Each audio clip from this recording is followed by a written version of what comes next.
The history of the American West is full of outlaws. Legendary criminals such as Billy the Kid, Butch Cassidy, and Jesse James have captured the American imagination for over a century.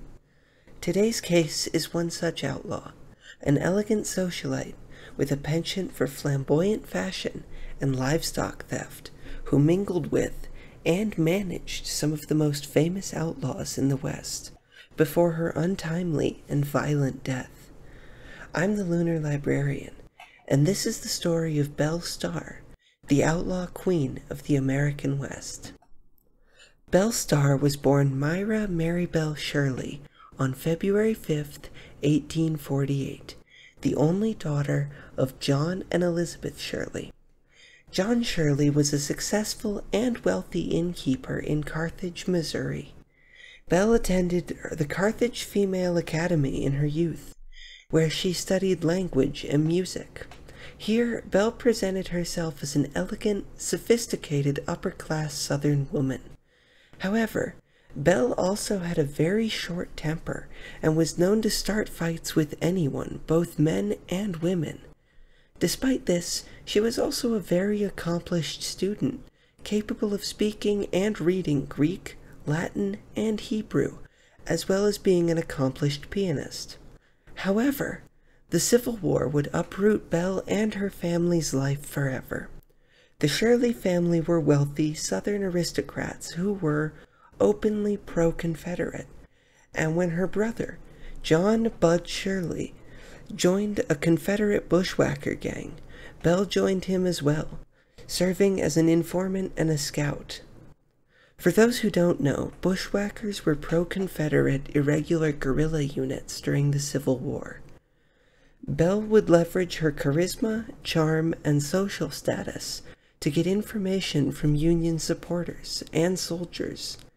This information would then be passed on to her brother, who would use it to set up ambushes.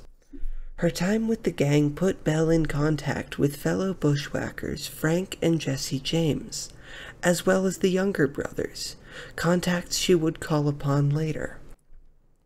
However, the government wouldn't let her and her brother's activities go unpunished forever.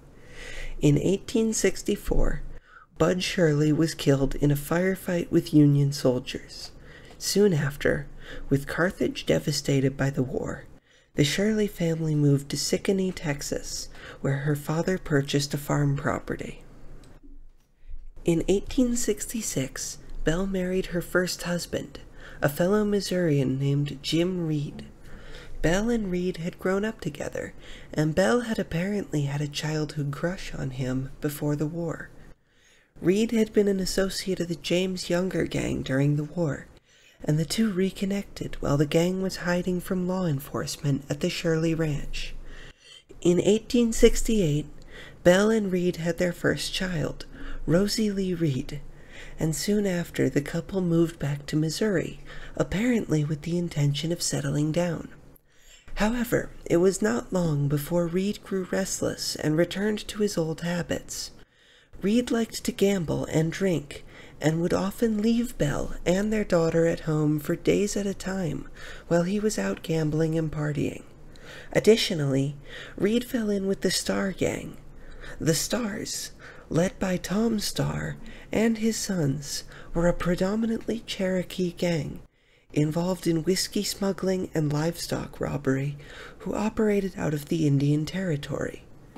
Again, for those who don't know, the Indian Territory was land reserved for Native American peoples which were supposed to be protected from United States colonization by treaty. Also, Indian is used here as a historical term, not my own words. Despite all of this, Belle was perfectly content in their marriage, and was willing to stay home and raise her daughter, who she affectionately called Pearl, while her husband robbed and gambled with the Starrs. However, in 1869, Reed was involved in a gunfight in which he shot the man who had allegedly killed his brother in an accident. With Reed wanted for murder, he and Belle packed up their family and moved to California, where they remained until 1871. While in California, The two had their second child, James Edwin Reed. Eventually, when they felt it was safe, Belle and Reed moved back to Texas, where the family bought a ranch property. In Texas, Jim again fell back into his outlaw ways and reconnected with the Starr as well as the James Younger gangs. It was here that Belle became more involved in the outlaw lifestyle as well. The family used their ranch as a hiding place, storing smuggled whiskey, stolen livestock, and sometimes even gang members themselves, where law enforcement wouldn't find them. Belle also began to join her husband in robberies, including a stagecoach robbery in 1874, for which a warrant was issued for her arrest. Later that year, Belle divorced Reed. Despite Belle's tolerance of Jim Reed's criminality and gambling, she ultimately split with Reed due to his infidelity. In August of 1878, shortly after his divorce, Jim Reed was killed in a gunfight with law enforcement in Paris, Texas. After she split with Reed, Belle was married briefly to Charles Younger, uncle of Cole Younger. This relationship lasted only a few weeks. In 1880, Belle married Sam Starr, a relative of Tom Starr and an active member in his gang. After their marriage, Belle moved into Indian Territory with Sam, where the two had a ranch. It was here, with the Starr gang, that Belle committed fully to life as an outlaw. Belle began to run the administrative end of the Starr gang. She organized and planned their robberies, fenced their stolen livestock and goods, sheltered their members and associates from the law using her property in Indian Territory, and used bribes and charm to help her associates evade legal consequences when they were caught. Belle usually preferred to let her husband and the other men in the gang carry out her plans, and did not usually get her hands dirty herself. Despite this, Belle was apparently a crack shot, riding side saddle in an all-black riding habit while wielding 2 revolvers, which she carried on at least a few of the Starr gang's robberies. Belle and her husband Sam were arrested in 1883 by the legendary lawman Bass Reeves on a charge of horse theft. Somehow, despite being tried before Isaac Parker, known as the hanging judge for his liberal application of the death penalty, both Belle and Sam avoided execution, instead being sentenced to 9 months each in prison. After their release, Belle and Sam apparently went back to their outlaw life. Sam was wanted for another robbery shortly after his release, and in 1886 Belle would again be on trial for horse theft. She did produce a witness who said that she purchased the horse. However, this witness was not apparently the horse's original owner, and it is unknown if they were bribed to testify. Nevertheless, Belle was acquitted of horse theft. However, Belle and Sam's outlaw lifestyle was about to catch up with them. On December 17th, 1886, Sam Starr was shot and killed in a duel with Frank West, Starr's cousin, who had become a sheriff's deputy. Sam's death was especially devastating for Belle. In addition to losing her husband, Belle risked losing her ranch. Belle's ranch was on Indian Territory, which most lawmen did not have jurisdiction in outside of specific circumstances. However, since Belle was not a member of any Native American nation, and was only a resident in the Indian Territory through her husband Sam, his death meant that her residence, and her legal protection, was no longer valid. To keep her ranch, she began a series of brief marriages with various members of the Starr gang, before she eventually married Sam's nephew, Jim July Starr, who was 15 years her junior. In 1888, she apparently retired from her life as an outlaw. She no longer permitted criminals to use her ranch as a hiding place, and instead began renting it to legal sharecroppers.